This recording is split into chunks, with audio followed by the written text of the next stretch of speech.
नमस्कार दोस्तों, मैं हूँ इरा टाक और आप में से बहुत लोगों ने मुझे पढ़ा होगा, सुना होगा और कुछ लोगों के लिए मैं नई होंगी।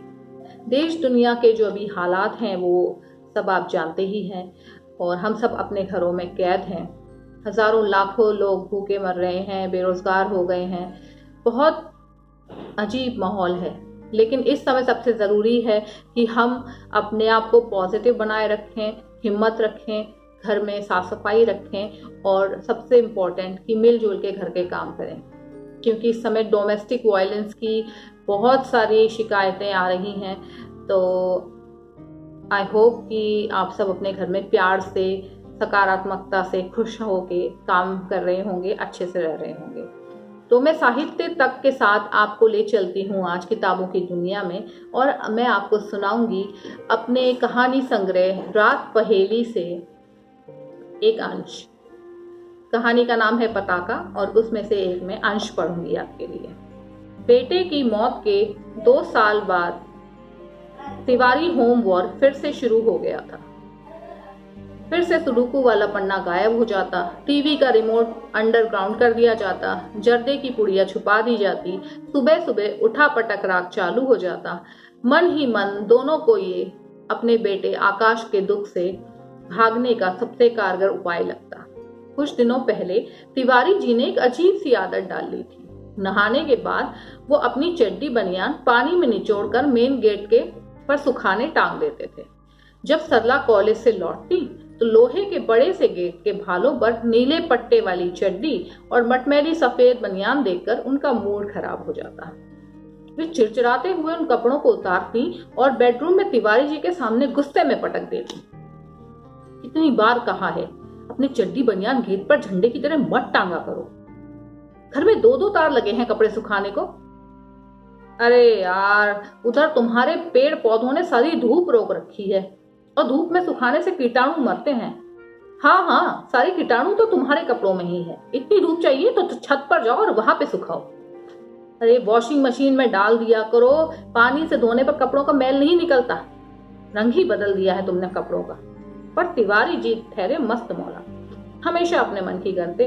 तो जब भी मैडम कॉलेज से लौटती, पट्टे वाली चड्डी और मटमैली बनियान उन्हें गेट के भालों पर मुंह चढ़ाती नजर आती। पता नहीं तुम्हें कौन सी भाषा में समझाऊं। पड़ोसी, ट्यूशन वाली लड़कियां सब हंसते हैं। अगर मैं भी अपने अंडरगारमेंट्स गेट पर टांगने लगूं तो कैसा लगेगा तुम्हें?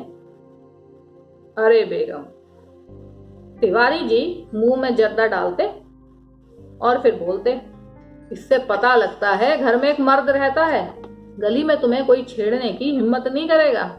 हाँ, अब बुढ़ापे में कौन छेड़ेगा मुझे? एक दिन तिवारी जी नहाने के बाद अपने चड्डी बनियान सुखाने गेट की तरफ गुनगुनाते हुए बढ़ ही रहे थे कि अचानक उनका पैर फिसला और वो धम्म से जमीन पर गिर गए। तिवारी जी की कमर की हड्डी टूट गई। उनकी हड्डी क्या टूटी, जैसे घर की रीढ़ ही चरमरा गई हो। कई दिनों तक रिश्तेदारों का आना जाना लगा रहा।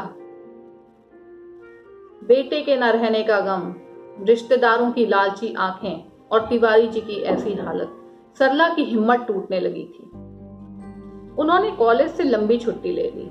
अब वे दिन दिन भर तिवारी जी के साथ बैठी रहती। तिवारी जी की फरमाइशों में सेंसेक्स की तरह भारी गिरावट दर्ज की गई। अब वो बहुत ज्यादा नर्म स्वभाव के हो गए थे, जो खिलाओ खा लेते थे। सरला कोशिश में रहती कि उनके पसंद का खाना बनाए ताकि उनके चेहरे पे हंसी रहे। दोपहर में सरला उनके साथ बैठ के स्वेटर बिनती रहती थी और शाम को उनकी पसंद का नॉवल का एक चैप्टर पढ़ के उन्हें सुनाती थी। तिवारी जी कई बार लेटे लेटे हुए सरला के बालों में तेल लगा देते। कभी बोलते, लाओ मुझे सब्जी दे दो, मैं ऐसे काट देता हूँ। सारे दिन बिस्तर पर तो पड़ा रहता हूँ, तुम भी कितना काम करोगी। तिवारी जी को बिस्तर पे 2 महीने हो गए थे, पर अभी तक उनकी हड्डी नहीं जुड़ पाई थी। बिस्तर पर ही खिलाना, स्पंज बाथ, रात को डायपर पहनाना, सारे काम सरला ने अपने जिम्मे ले रखे थे। एक दिन सरला तिवारी जी को व्हील चेयर में बिठा के बाहर धूप में ले आई। तिवारी जी ने जब अपने चड्डी बनियानों को तार पे सूखते देखा तो चुटकी ली। अच्छा सरला, तुमने मेरा ध्वज उतार दिया। एक बार मैं ठीक हो जाऊं तो देखना, फिर वहीं फहराऊंगा। मुझे इंतजार है कि तुम कब ठीक होकर अपनी हरकतों से मुझे इरिटेट करोगे। सरला की आंखों में नमी उतर आई। अगले दिन सरला बाजार गई और केशव यानी तिवारी जी की पसंद की इमरती और समोसे लाई। उन्हें थाली में सजाकर पहुंची। उस दिन तिवारी जी सुबह से ही बेचैन थे। तिवारी जी ने कॉफी का मग सरला के हाथ से ले लिया। सरला, तुम गाड़ी चलाना सीख लो, मैं तो शायद अब कभी ना सीख पाऊं। ऐसा क्यों कह रहे हो? देखो इमरती कितनी गर्म है। सरला, तुम मेरी माँ बन गई हो, लेकिन मैं तुम्हें कभी कोई सुख ना दे सका। अरे कैसी बातें कर रहे हो? लो समोसे खाओ और सुनो, ये घर मत बेचना, चाहे कोई कितना भी प्रेशर डाले। तुम नहीं होती तो ये घर भी नहीं होता। अरे केशव, तुम जल्दी से ठीक हो जाओ, अब तुम ही मेरे आकाश हो। अब मेरा मन नहीं करता नौकरी करने का, फिर तुम ठीक हो जाओ, फिर हम कहीं घूमने चलेंगे। दोनों खामोशी से एक दूसरे को देखते रहे, पर वो कुछ नहीं बोले। किसी तरह वो अपने दर्द को रोके रहे। दर्द उबल रहा था और कॉफी ठंडी हो गई थी। मैं कॉफी गर्म करके लाती हूँ, कहते हुए वो रसोई की तरफ बढ़ गई। अपने अपने आंसू पोंछने का दोनों को वक्त मिल गया था। रात में तिवारी जी ने खाना भी नहीं खाया। सरला स्वेटर बुनती रही और तिवारी जी उसे देखते रहे। फिर अचानक बोले, सरला, मुझे भी स्वेटर बुनना सिखा दो, मैं भी मरने से पहले तुम्हारे लिए एक स्वेटर बुनना चाहता हूँ। ये कैसी बातें कर रहे हो, शुभ शुभ बोलो। खैर, अगले दिन सरला की नींद जल्दी खुल गई। वो नहाकर बगीचे में स्वेटर बुनने लगी। 1 घंटे में स्वेटर पूरा भी हो गया। वो आज बहुत खुश थी। सूरज की सुनहरी रोशनी में स्वेटर का सुरमई रंग चमक उठा था। वो चाय के साथ स्वेटर को लेकर तिवारी जी के पास पहुंची।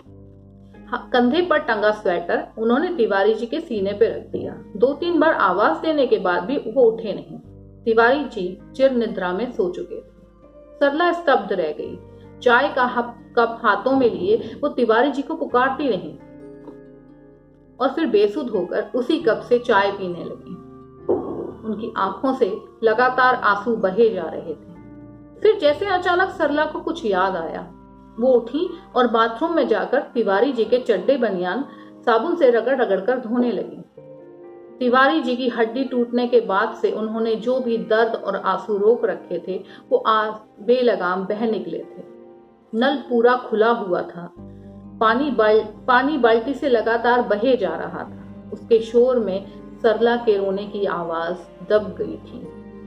सरला सदन में आज भारी सन्नाटा पसरा हुआ है और मेन गेट के भालों पर तिवारी जी के चड्डी बनियान पताका की तरह लहरा रहे हैं। तो दोस्तों, ये थी मेरी कहानी जिसको मैंने अंत तक पढ़ा, लेकिन इसका कुछ अंश ही था। मुझे उम्मीद है कि आपको ये कहानी पसंद आएगी और इसी जगह पर मेरे और कुछ साथी लेखक आएंगे, अपनी अपनी कहानियां सुनाएंगे आपको, क्योंकि किताबें सबसे बेहतरीन साथी हैं। तो बने रहिए साहित्य आज तक के साथ और हिम्मत बनाए रखिए कोरोना के खिलाफ। नमस्कार।